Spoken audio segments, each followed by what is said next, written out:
Ahoj lidi, dneska jsem vám chtěla říct a oznámit, že tady na TikToku, Instagramu a YouTube, největší pravděpodobností, budu dávat videa, kde budu otevírat své adventní kalendáře. Tenhle kalendář, to je můj DIY adventní kalendář a vlastně já bych rovnou začala ním otevírání, ať to neokecáváme a jdeme dál prostě, ano. Protože my tady máme celkem dost a myslím si, že je to lepší neokecávat. Ještě bych vám chtěla rychle říct, že videa, které budou jakoby tady, takhle dlouhý, tak budou vždycky na TikToku, jako budou normálně shorty nebo reelska nebo prostě TikToky. A potom na Instagramu budu dávat vždycky stories a tam budou vždycky jenom fotky těch produktů a věcí, co jsem z těch adventních kalendářů dostala, takže nebude tam nic extra, jakoby typu, jestli se mi ten produkt líbí, nelíbí, tyhle věci, jo, to tam nebude prostě. Takže jdeme začít tímhletím, to fakt neodkecávám, už tady mluvím minutu, jdeme na to. Takže já už jsem to teda otevřela, takže jo, bude to otevřený, ale nenatočila video, takže jdu natočit video. Mám tu jedničku a tam se nachází tady Glass Kiss od Revolution. Tak, máme tady dvojku, to bylo včera. Zase Glass Kiss, žlutej. Jsem strašně ráda za to, protože prostě líbí se mi a jakoby, jo. A trojku jsem neviděla tady, takže uvidíme, co v ní bude. Už se těším. Je taková, nevím, ukáž. A tady máme Choco Juicy Bump. Tady ten. Nic jiného tam není. Vím, že občas se může v některých okénkách nacházet i více věcí tady u tohoto kalendáře. Dávala jsem to tam schválně. Takže z první 3 dny, tohle myslím si, že je jako dobrý věci na rty. Jdeme na další adventní kalendář. Tak, jdeme na Essence, tady máme jedničku, to už jsem otevírala všechno. To jsem říkala v minulém videu, že tady to bude taky ASMR video, bude až zítra. Ale máme tady Cheek Tint, barva je taková cihlová, spíš mi přijde, taková hodně tmavá, červená lomeno cihlová. Mně se určitě nelíbí, já úplně nejsem na tyhle barvy, spíš mám ráda takovou jako růžovou, fialovou, jo, takže jako není to úplně tak nejlepší barva, jako jo, použiju ji, ale jako není to za mě top produkt, ale je fajn. Tak, jdeme na dvojku. Tady se nachází v dvojce, já vám to takhle otočím, zapomněla jsem na to otočit, tady dvojka. Tady se nachází Scrap Nutty Essence. Já jsem se na něj těšila, protože má hezký balení takový, určitě si myslím, že ho využiju, jako myslím si, že je to fakt využitelný produkt, je ho tam 3 gramy, což jako not bad, prostě klasika a myslím si, že je fajn. A teďka jdeme na trojku, kterou chvilku si pohledáme, pokud ne, tak nebudeme hledat tady a na to se těším, protože jsem fakt to nevím, co v ní je, takže nechávám tady ASMR.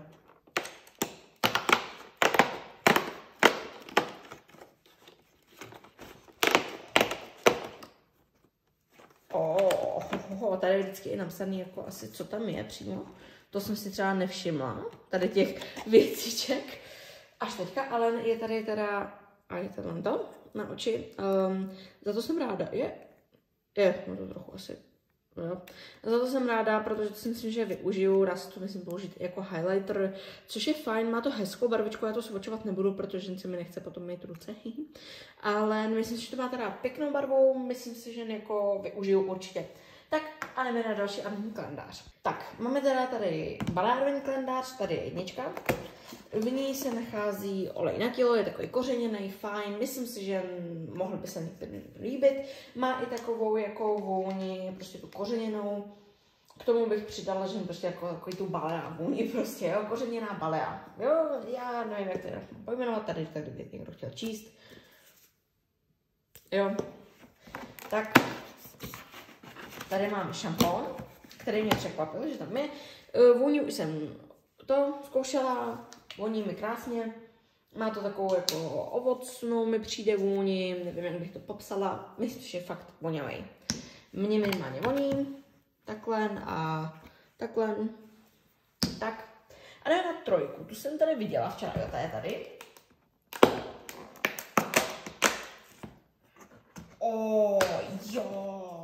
Jo. Tak, máme tady balzám na ruce a nechty, což já jsem to extrémně ráda, protože já miluju takhle, já ho rovnou zkouším, protože prostě ruce, to je moje. Voní hezky, já si ho zkusím dát, tak.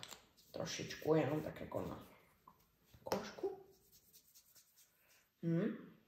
Vůně je taková, tady co můžu, vůně je taková, jak bych to popsala, prostě jako trochu mi připomíná, která byla minulý rok, ale jako je hezká ta vůně, jo, možná v tom cítím, i tady je napsané jako, že i karamel a vanilka, tak jako cítím to v tom, cítím trochu v tom lehce tu vanilku, je to takový prostě vonělý. Tady kdyby někdo vždycky ho někoho, jo. Když tak se to musíte přiblížit, pardon. Takže to bychom měli balil a jdeme na další adventní kalendář. Tak máme tady můj nejmilovanější, nejvíc na který kalendář jsem se na to těšila asi možná, a to je Douglas. Já už jsem to teda otevřela, takže vám to tady jenom představím. MAC prostě, jakoby kondicionér, balzám, to má jako kondicionér prostě, jo. Napsaný jako narty.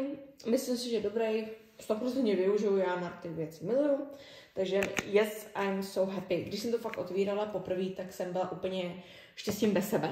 Potom tady máme dvojku, já už jsem ji teda takhle vyndala z toho obalu, ale je tady Yankee Candle svíčka, jo, takhle klasika. Vůně je taková vánoční kořeněná ovoce, jo, taková jako fakt hezká vůnička. A ano, neudržela jsem se a otevřela jsem si trojku už, takže to tady máme Estée Lauder tu sérum, tady, takhle. Já, když jsem to viděla, že tam je tohle, tak jsem si řekla, yes, zatím se mi ten kalendář opravdu daří, jo, že jako líbilo se mi to prostě, líbí se mi a jako, jasně, je to 7 ml, ale jako, když jsem se potom podívala na stránky, kolik stojí 7 ml, tak bych řekla, že prostě 7 ml tohle je fakt fajn cena, prostě, jo, že jako za tu cenu prostě to je fakt fajn. Je to malinký teda, ale jako za tu cenu, že co tam je, takže jako ještě pár produktů, 1-2 produkty a za tu cenu, co ten kalendář stál, si myslím, že si to vyplatí, protože to zaplatí ten kalendář prostě, jo. Takže asi tak. A jdeme na můj poslední kalendář.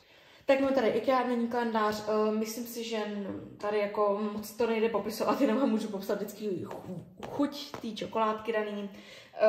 Já to řeknu takhle, já vám tady někam dám fotky těch čokoládek, jaký byly.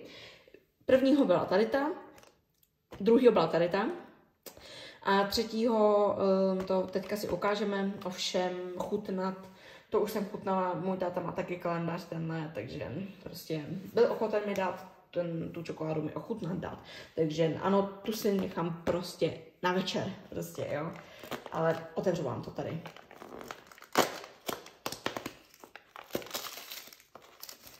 Tak, je tady ta pomerančová, oni tomu tak říkají, tady vám někde vyjede, jaká to je. Já jsem ji už chutnala, je dobrá, je to taková jako křupavá, jakože tam je takový, jako křupky tam jsou. A myslím si, že je fakt dobrá. Jo, a opravdu, abyste mi věřili, fakt tady v těch políčkách nic není. Takže ano, fakt už jsem to jedla. Nice, jo. Když tak chuťovka 2, to mi chutnala, tam byl vevnitř karamel, bylo to takový chutný, chutnala mi. A 1 byla taková jako klasická, taky dobrá, chutnala mi. Jo. Zatím nemůžu říct, že by mi z IKEA kalendáře nechutnala nějaká čokoláda. Takže to je asi všechno. Krom toho, že já teďka vám tady ukážu všechny produkty, co za poslední 3 dny byly. Jo? Takže, tím, že to chci nějak protahovat to video, nechci ho moc, ale jo. Takže, Douglas, Yankee Candle svíčka, MAC a Estée Lauder, takhle, tyhle produkty. Potom Essence tady máme, Cheek Tint, scrap narty a tuška taková jakoby na oči, ta krémová jakoby ten stín, nebo jak bych to řekla, třpitivá prostě, jo. Balea, olej na tělo, šampon a krém na ruce. A můj vlastní Vira a můj handmade, jakoby kalendář, prostě ručně vyráběný. Tady prostě olejček narty Revolution, ten modrý, potom olejček narty žlutý a potom tady Juicy Bomb hnědej.